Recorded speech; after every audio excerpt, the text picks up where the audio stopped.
आमीन। Hallelujah hallelujah hallelujah hallelujah hallelujah. सो मान लो कि आपका कोई मित्र है, ठीक है, और वो कोढ़ी है, और उस ऐसा कोढ़ी है कि उसके हाथ और पैर और पूरा शरीर सब सड़ा हुआ है, उसमें कीड़े पड़े हुए हैं, उसमें से मैल निकलता है और बदबू आती है, लेकिन आप उससे बहुत प्यार करते हैं। क्या करते हैं? उससे बहुत प्यार करते हैं, और प्रेम करने के कारण आप क्या करते हैं कि एक दिन उसके घर जाते हैं दोपहर में उससे मिलने, अपने मित्र के जो कोढ़ी है। और जब आप मिलने जाते हैं तो आपका मित्र कहता है कि आप बहुत दिनों बाद आए हैं, हमें बहुत अच्छा लगा, लेकिन आज हम आपको अपने घर बिना खाना खाए नहीं जाने देंगे। क्या कहता है वो कोढ़ी? कि आज हम आपको बिना खाना खाए अपने घर से नहीं जाने देंगे। और वो क्या करता है, जल्दी जल्दी क्या करता है, वो अपने कोढ़ी वाले हाथों से, जिसमें मैल निकलता है, जिसमें कीड़े पड़े हुए, आटा निकालता है और गूंथने लगता है। थोड़ा ध्यान से सुनेंगे अब, ठीक है? वो क्या करता है, वो गूंथने लगता है और कहता है आज मैं तुम्हें नरम नरम रोटियां बना के खिलाऊंगा, मैं आपके मनपसंद का चिकन खिलाऊंगा। और वो चिकन जल्दी जल्दी गैस पे बनने को रख देता है और आटा गूंथने लगता है। अब आप बताओ, क्या आप उसके हाथों का खाना खाएंगे? सोच के बताओ। नहीं खाएंगे। नहीं खाएंगे। क्यों नहीं खाएंगे? होटल में खाएंगे। नहीं मर्जी लाएगा तो उसका हाथ देख के तो ठीक। नहीं, आप तो उससे बहुत प्यार करते हैं। प्यार करना तो आप तो उससे प्रेम करते हैं, प्रेम की वजह से उसे देखने गए हैं, तो क्यों नहीं खाएंगे? ऊपर से प्यार ऐसे नहीं करते हैं। वो उसको प्यार करते हो, लेकिन उसे घास से नहीं। उसका घाव, उसका कीड़ा। आप उससे प्यार करते हैं, उसके कोढ़ से। नहीं। अब लेकिन अगर आप एकदम डायरेक्ट मना करेंगे तो बुरा मान जाएगा वो। तो आप क्या करेंगे फिर ऐसी स्थिति में? सोच के बताओ, क्या करोगे? बहाना करेंगे। क्या बहाना करोगे? आज मेरा पेट सही नहीं है, पेट सही नहीं है। वो कह रहा है मैं बहाना करूंगा, मेरा पेट सही। आज उपवास में है। अरे ये बाबा। उपवास में बहाना करेंगी। टिफिन में आके बाहर ले लेंगे। और लेगा, लेकिन खा नहीं सकते ना, उसको बीच नहीं दुखा सकते। अच्छा, और लेकर आप टिफिन लेके चली जाएंगे। लेकर ठीक है। और कोई बहाना क्या करेगा? अपना मारा घूम के। हाँ? नहीं जाएंगे बाद में। बोले मैं जा बोल के आऊंगा, मैं घूम के आ रहा हूँ, लेकिन नहीं जाऊंगा बाद में। देखो, अगर मैं होऊंगा तो कौन सा बहाना हो सकता है कर सकूं? जैसे मैं नहीं कर रहा हूँ, कोई भी हो सकता है, ये भी बहाना कर सकता है कि भैया मेरा पेट भरा हुआ है ना? अभी खा के आया है। हाँ, वो कहेगा नहीं पेट भरा हुआ कोई बात नहीं, केवल आधी रोटी खा लेना, है ना? तो आप कहोगे भैया यार मैं अभी अभी खा के रहा हूँ, बिल्कुल अभी अभी खाएगा, बिल्कुल जगह नहीं है ना? हो सकता है आप ये बहाना करेंगी यार मुझे अर्जेंट काम है और जाना है, नहीं नुकसान हो जाएगा, भले ही कोई अर्जेंट काम ना हो। सर आप हर तरह से वो खाना नहीं खाना चाह रहे हैं। क्यों? आपको उससे तो प्यार है, लेकिन उसके कोढ़ से प्यार नहीं। ठीक यही है, परमेश्वर हमारे पाप को कोढ़ की तरह देखता है। बाइबल पाप को आत्मा का कोढ़ की बीमारी बताता है। समझ में आया? अब हम उसी आत्मिक कोढ़ के साथ परमेश्वर के पास जाते हैं, परमेश्वर हमारी आराधना ग्रहण करो, हमारी प्रार्थना ग्रहण करो। जब हम ग्रहण नहीं कर सकते, किसी कोढ़ी का बनाया हुआ अपना मनपसंद खाना भी ग्रहण नहीं कर पा रहे हैं, तो परमेश्वर कैसे ग्रहण कर सकता है? उसके कोढ़ से नफरत है। परमेश्वर हमसे तो प्यार करता है, लेकिन हमारे पाप से उसको नफरत है। और यही चीज बाइबल में भी एक घटना से बताया भी गया अच्छे से। आप उत्पत्ति अध्याय 4 वचन 1 से लेके 8 तक एक घटना है, मैं भी पढ़वाऊंगा, लेकिन मैं पहले आपको बता रहा हूं क्या घटना है। आप पहले सुनिए, मैं पढ़वाऊंगा तब आप जो है उसको देखना। बाइबल में आदम और हव्वा जो पहला आदमी, पहली औरत थे, उनका 2 बेटा हुए, बड़ा बेटा कैन और दूसरा छोटा बेटा हाबिल उत्पन्न हुआ। और कैन जो है भूमि पर खेती करने वाला किसान बन गया, और हाबिल जो छोटा बेटा है वो क्या बन गया? भेड़ बकरियों को चराने वाला चरवाहा।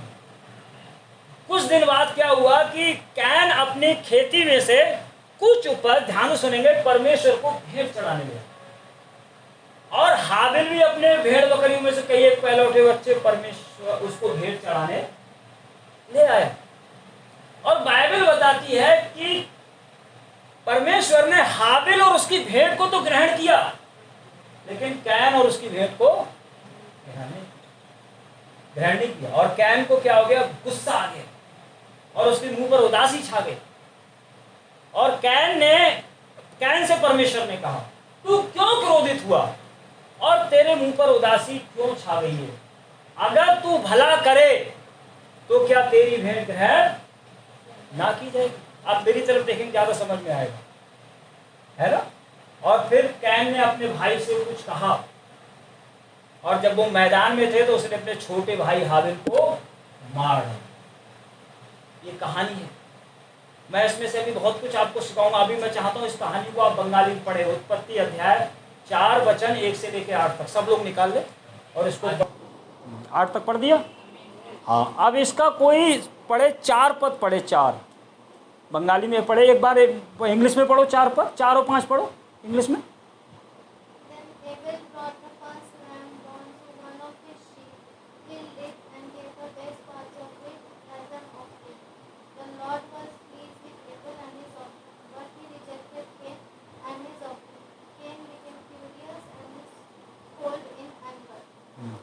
अब कोई देखो, मैं जो बताने जा रहा हूँ ना, अगर इस चीज़ को आपने समझ लिया तो आपकी प्रार्थनाओं का आंसर ना आने लगेगा। जो रुकी हुई प्रार्थना है उनका आंसर आने लगेगा। इसलिए इस चीज़ को आप ध्यान से सुने। 4 और 5 पद कोई बंगाली में पढ़े।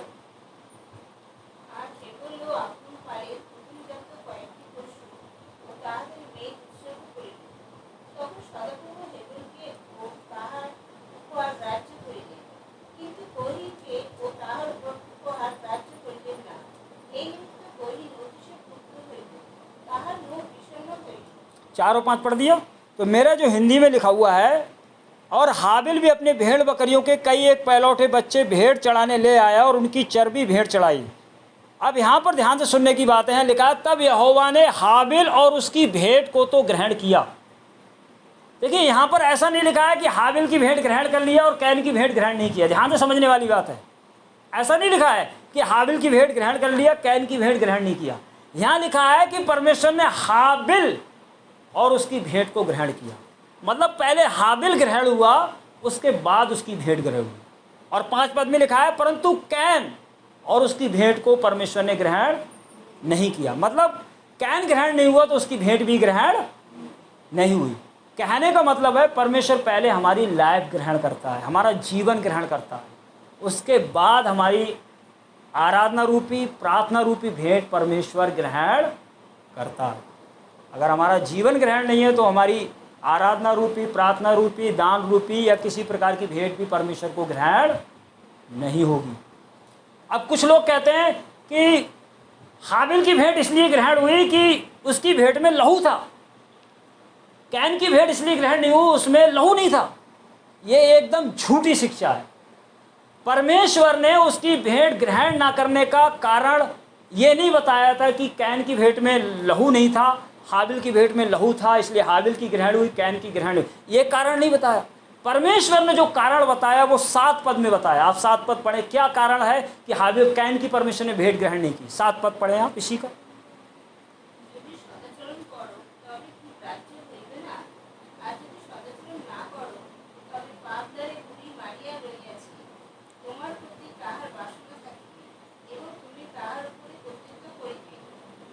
हो गया 7 पद।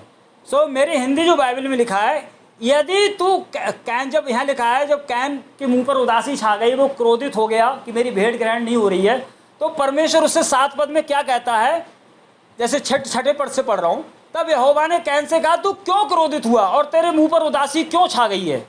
और 7 पद में परमेश्वर कह रहा है, यदि तू भला करे तो क्या तेरी भेंट ग्रहण ना की जाएगी। इसका मतलब वो भला नहीं करता था, उसका जीवन ठीक नहीं था।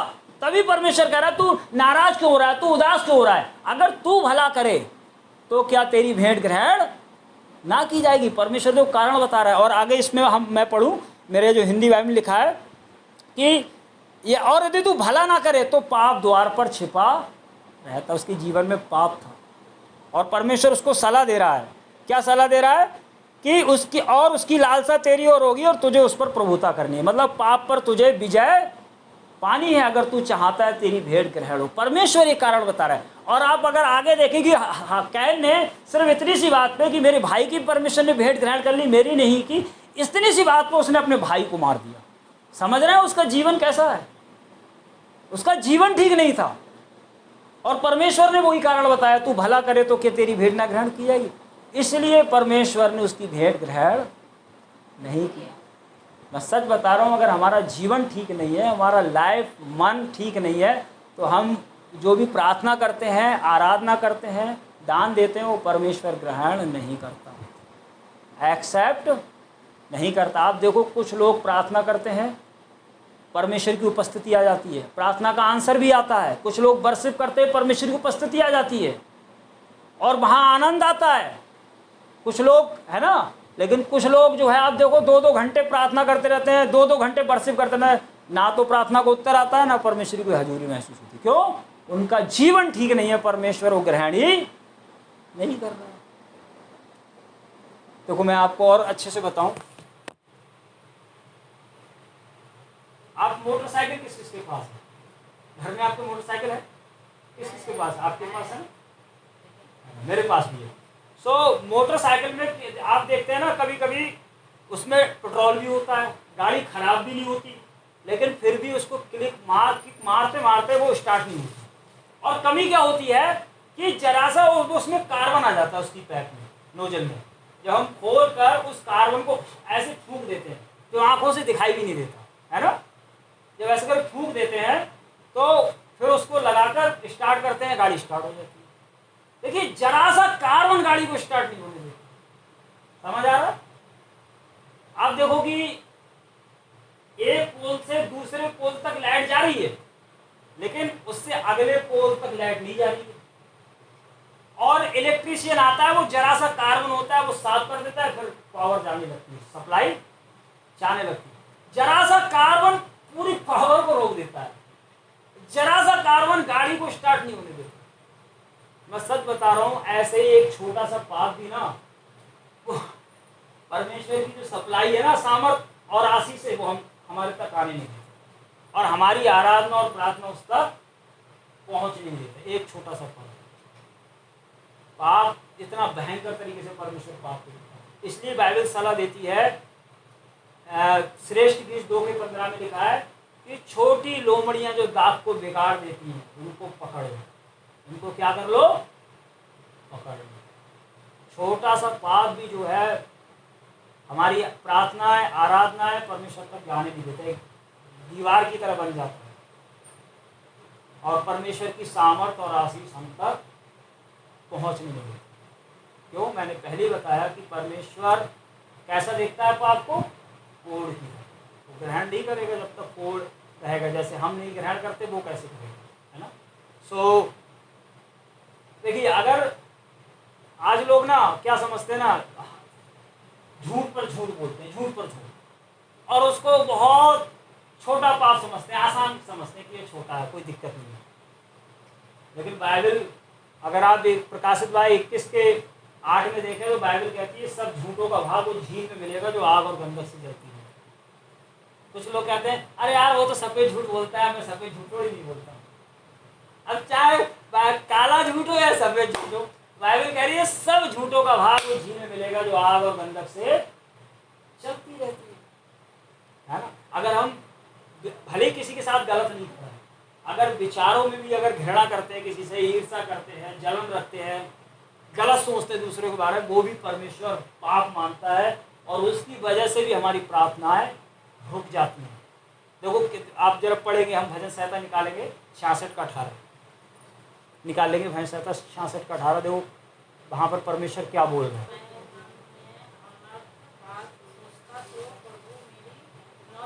क्या क्या क्या लिखा है यहाँ पर? यदि मैं मन में अनर्थ बात सोचता तो प्रभु मेरी, समझ रहे हैं, प्रार्थना रुक जाती है। हम सोचते हैं मनी में तो सोचा है यार, किसी के साथ गलत थोड़ी कीजिए। समझ आप बंगाली में पढ़ दीजिए आप सब लोगों को, ध्यान से सुनिए। हाँ ये है ना, अगर मान लो मैं यहाँ बैठा हूँ, मैं केडी के बारे में गलत सोच रहा हूँ, केडी को मनी मन तुच्छ जानना हूँ, केडी को पता भी नहीं है, लेकिन मेरी प्रार्थना क्या होगी, रुक जाएगी। मैं मनी मनी ईर्ष्या कर रहा हूँ, घृणा कर रहा हूँ, नफरत कर रहा हूँ, उसको पता भी नहीं, लेकिन मेरी प्रार्थना रुक जाएगी। वो हत्या करना, हम सोचते हैं हत्या किया, घमंड किया, व्यभिचार किया, यही पाप है। वो पाप है, लेकिन अगर हमने मन में भी अगर ऐसा किया तो वो भी पाप है ना। तो हमें बहुत सावधान होना है। अगर हम चाहते हैं कि हमारी प्रार्थनाएं परमेश्वर तक पहुंचे, तो परमेश्वर पहले हमारा क्या होना चाहिए, जीवन ठीक होना चाहिए। हमारा सोचना, हमारा देखना, हमारा बोलना, हमारा सुनना, हमारा काम करना, हमारा विचारना, ये सब कैसा होना चाहिए, सही होना चाहिए। ठीक है। सो देखिए, इस दुनिया में कोई ऐसा इंसान नहीं जो डेली पाप ना कर सके। सबसे डेली पाप होते हैं, जाने में भी और अनजाने में भी। और चाहे जानबूझकर पाप करें या अनजाने में करें, उसका असर होता है। अब शीशा चाहे जानबूझकर खा लो, चाहे अनजाने में खा लो, वो असर करेगा नहीं करेगा। या आप जो कहोगे डॉक्टर साहब मैंने शीशा तो अनजाने में खा लिया, इसने क्यों असर किया, वो भी असर करेगा। ऐसी पाप चाहे जाने में करो या अनजाने में करो, वो असर करता है।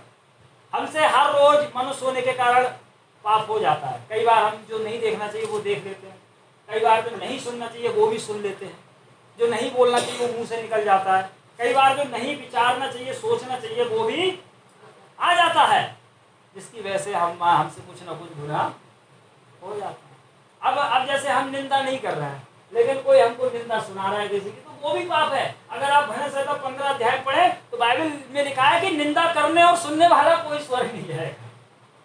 अब आप तो हम तो निंदा की नहीं, अरे आपने सुनी तो, उसको भी परमेश्वर पाप मानता है ना।